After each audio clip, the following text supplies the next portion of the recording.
So, this would be everything that arrived. The hook, of course, was for DVD collection movie night. But this was all the anime I got over the Christmas break. I think we'll begin doing these things in order, because most of these came out the week of, the week where I would have done an update on Christmas, except that they're all here. And, except they all arrived on, like, different days, depending on who they were coming from. So first off, we got the second collection for Idolmaster Xenoglossia. We got the second season for Hakuoki.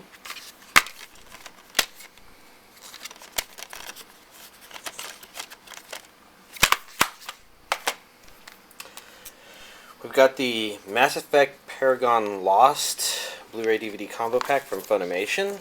And to be honest, I'm not sure if how much about Mass Effect I really need to know in order to watch this. It's pretty straightforward. Packaging, I think. We've got DVD, Blu-ray versions look pretty similar. I'm going to guess this blue one is Blu-ray. Yeah, there's a Blu-ray symbol right there. Came with a Normandy-related sticker.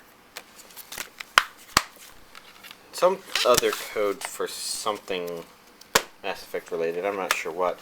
We've got a rather, I consider this to be a notorious anime, and I guess I have to admit I'm morbidly curious to get a chance to watch it.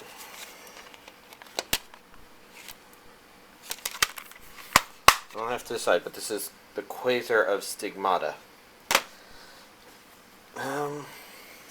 Next up we have something that I actually watched, which is the first collection for Penguindrum. This would be... Oops, I think I left the second disc in the Blu-ray player. Well, I guess in a nutshell, it looks just like this. So this third disc here is completely new. This was a Christmas present from my brother's wife's mother. So would you call it a aunt-in-law or something? I don't know. But she lives in Japan. She brought this, and it's not a super huge contribution to the collection insofar as it's not something I can at least watch now, but it's the first Naruto Shippuden movie. Interesting how the packaging is quite different than DVDs here, right? This is more... I think the only other DVD here I've seen released in this kind of casing is Moribito. But it should be interesting in that even though a lot of stuff I have has Japanese dubs, this is the only... one of only probably a handful of things with Japanese dub with Japanese subtitles, if I ever go that route. So, not useful now per se, since I'm not trying to learn the language, but could be useful in the future. And this is the last thing to arrive, and this would be Mobile Suit Gundam Seed HD Remaster Blu-ray Box 4, imported from Japan, up to episode 44. I can't remember if that means there's going to be one more or not. I really should double check this sort of stuff before I... Oh well. For now, we'll just take a peek at it. Looks like it's presented very similarly to the other ones. You've got a booklet here.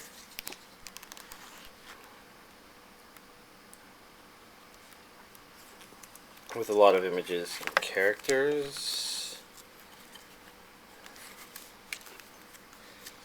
And then in here you've got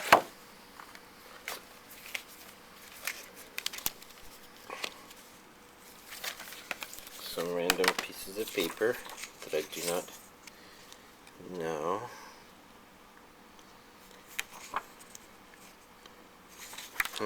I'm trying to decide if this is saying something about Gundam Seed Destiny as part of the HD Remaster project. So I guess Gundam Seed Destiny will start coming out on Blu-ray, and I'll have to decide if I want to continue going.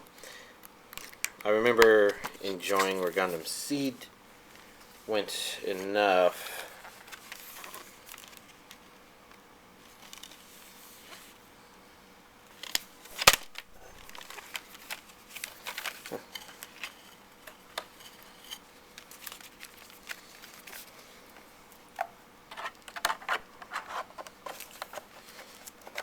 But yeah, Gundam Seed Destiny kind of had me scratching my head a bit more. I don't remember this piece of paper, which makes me think had to be in here. Like this. Seems to be going in pretty well.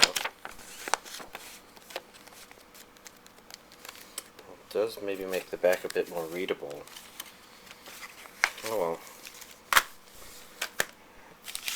Now I'll put it back in here.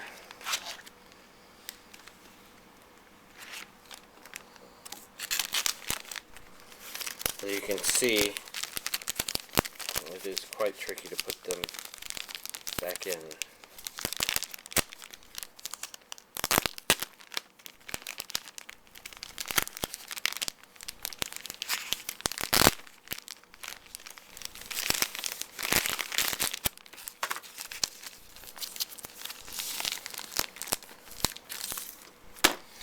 Alright, those always take a while to get in, but there you go. This is what I added to my anime DVD collection over the course of the week. Of the 2 weeks, actually.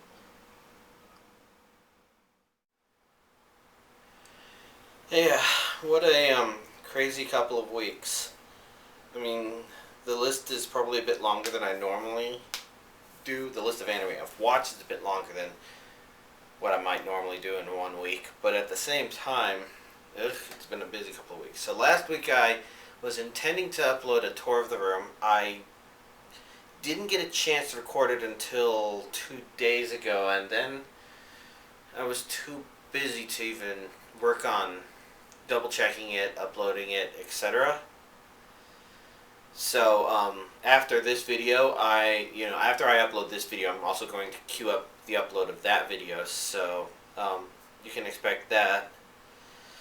But yeah, it turns out everything was just really busy with family coming in from out of country and stuff related to that, and Christmas and baby showers and just lots of things to do. Thus, while I did watch a good amount of anime, it's probably still a bit limited. I don't remember if I talked about Steins Gate Part 2 last time. I suspect I did, but I'm going to play it safe and just talk about it a bit here. So basically, that's right, I probably did not. Okay, so I watched Steins Gate Part 2, and in terms of where Part 1 left off, Part 2 definitely continued being very interesting, and I'm glad to see that the series just did not lose its steam in the second half and just remained relevantly interesting, and all the way from the beginning to the end. Thus, watching it, yeah, that was a good watch. That one was an enjoyable watch. So, unfortunately, it's been long enough that I don't know if I can really say anything without spoiling Steins Gate. Let's just say that I thought it was a very satisfactory watch. Next up, Shakugan no Shana 2, the second season, which arrived sometime earlier this month. And I mentioned that I had rewatched the first season. So, the first thing about watching the second season is there is a little bit of disappointment there, in that they could not bring back the same voice actors, or they did not bring back the same voice actors. I don't know which it is. I don't care. This is just a kind of observation where if you watch the first season and you actually thought that the dub was pretty good and enjoyed the characters and the voices, the bad news is they all change pretty much in the second season. That said, that's not necessarily bad or worse, it's just different. So that's about the major negative thing about Shakugan no Shana 2 that came up. The major positive thing was I actually liked where it took the direction of this kind of show. This what would you call this? Tsundere semi-harem animes, maybe, or maybe full harem. Yeah, I don't know. The basic point is, I kind of like the direction this series has been heading, and it sounds like there's a third season. Funimation has it. It's going to come out. So if that's the case, then I'm definitely looking forward to watching more of it, because I have to say I have an appreciation for it. Maybe not one of my favorite anime, but I just enjoyed it. It's sort of not going too far in either direction in terms of whether or not characters can support themselves or not. It kind of reminds me of I don't know if I want to say that, but well, whatever. This sort of Fate Stay Night, in particular, Unlimited Blade works, but I think Fate Stay Night had the same sort of stuff, ish. Oh well, I'm not going to say much more than that. Let's see, I did watch One Piece Season 4 Volume 3, Voyage 3? Voyage 3. Was that the latest one? I didn't double check a lot of these, I just threw this stuff together because I'm trying to do this update. And it was pretty enjoyable. Starting to develop into something noteworthy. Some very noteworthy things began happening in this episode in terms of character development, I guess you could say. And I'm pretty sure I know what some outcomes of what's going on are going to be, but I've been holding my tongue about that. Basically, if you look at the current roster of the Straw Hat Pirate crew, then you probably have a pretty good idea of where this is going to go. It's still interesting how it's going to get there. So, I'm very interested. I was a bit sad that it kind of stopped where it did, simply because I wanted to keep going. One Piece can do that sometimes, and while this isn't like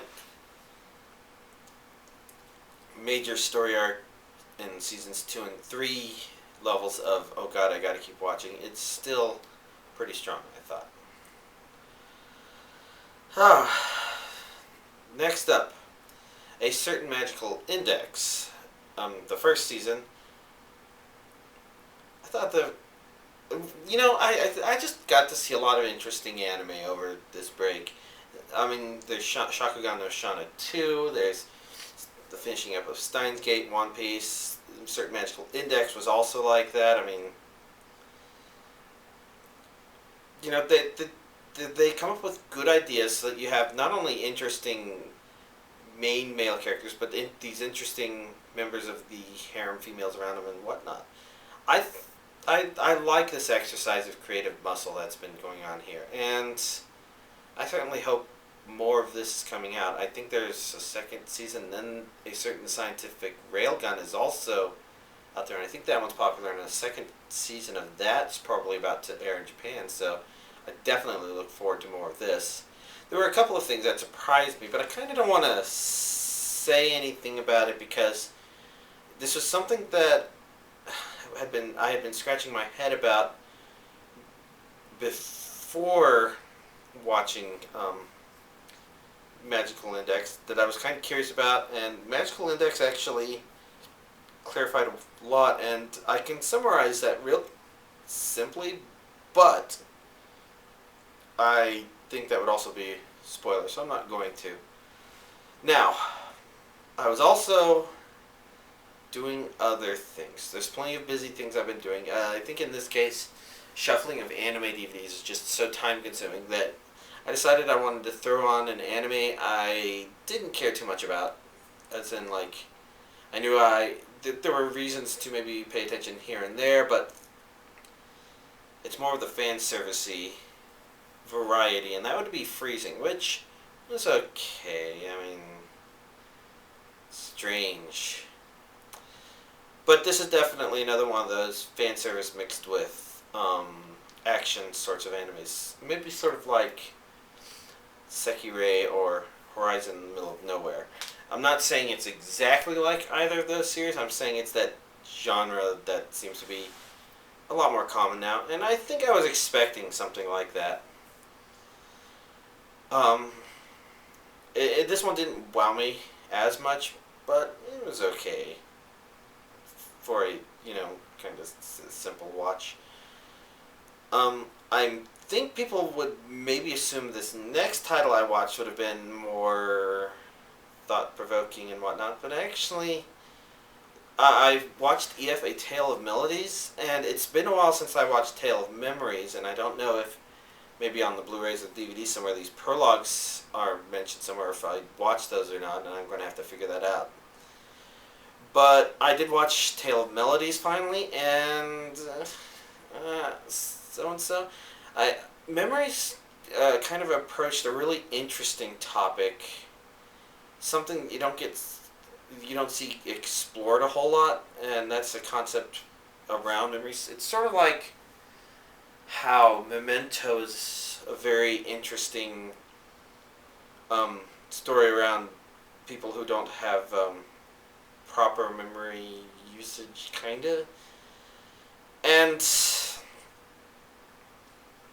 Tale of Melodies didn't have that since it was developing different stories, and that I was curious to see if it would come up with something else that struck my fancy, but it didn't. Now, I think a lot of people probably just enjoyed the romantic aspects from Memories. They were maybe okay. In Melodies, more of that continued, but I thought it kind of was laying on the drama a little too heavy, I guess. To a certain degree where I found it slightly more difficult to sympathize with the characters completely. I could understand kind of where they were coming from, but at the same time I thought so many things were getting overblown enough that I didn't care as much. There's an interesting kind of correlation where as cool as Spike Spiegel is from Cowboy Bebop, to be honest, he kind of disappoints me, and that's maybe one of the reasons Cowboy Bebop never really struck me as a particularly spectacular anime. I mean, Vicious was bad, but I can think of people who I consider a lot more bad. So, Vicious's viciousness didn't necessarily strike me as, oh my god, obsess, I guess? And this is probably an opinion that differs from person to person, but I guess Tale of Melodies kind of reminds me of that concept, where, it's hard to talk about specifics, but a lot of Tale of Memories and Tale of Melodies, both Memories and Melodies, kind of struck me as romantic ideals around people that you should really be saying, whoa, whoa, whoa, whoa, wait a minute, I shouldn't be sticking my dick in crazy. And in the happily ever after world of human storytelling, I guess it ends up okay. I'm not sure if any of these stories would really have been so good in the real world, except of course for the one that I talked about that had me really interested, just really thought-provoking. And there were some things in Melodies that kind of came together okay. So I'm not saying I hated Melodies, but I probably didn't like it as much as most people did. Now, Penguindrum, on the other hand, I've been watching, and I just finished, I guess it's right there, so I can't pick it up.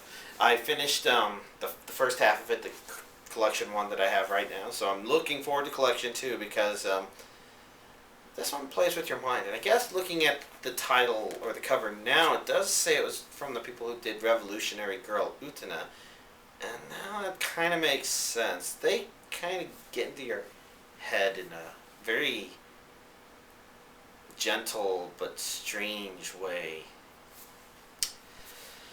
I don't know. In any case, there we go. That's everything I can remember watching. I'm pretty sure I watched other things.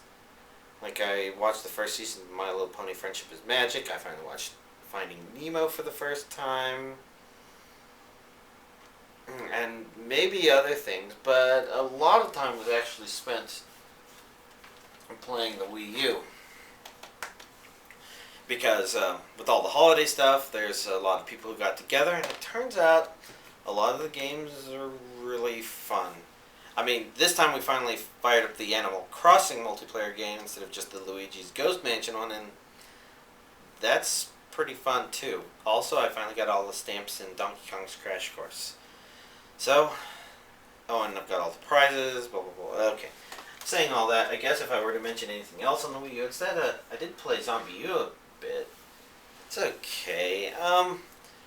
It's probably better for people who are used to first-person shooters on the console. In my case, though, I guess you could say I was a bit spoiled by Nintendo Land and their first-person shooting stuff, which is done Wii U style, and Zombie U doesn't quite do that as well, even for the parts where it does use similar mechanisms. So, you got that, and then you got a couple of things where the controls are a little bit not on your side, and I feel like it could use more of a ramp-up mechanism. It's like my friend who played it first, so I got to see him and not make some of the same mistakes he did. He basically didn't make it to the safe room because while it is a kind of introduction to the concept, it's over the top. It requires you to already kind of be good at the game, which is probably good for people who restart it, but I feel like this is a huge flaw in the game because it means it's not actually all that great about introducing its rules to you before enforcing them. And whatever. I don't see anything else. I don't know. I guess one thing I'll mention here, in the next video I do take a little closer look at the anime media server since it has been dug out a little bit. It's still in its place, but I got to show it a little bit better since I had to go poking around inside anyways. In that video I mentioned that it's 34 terabytes of disk space. I have already bought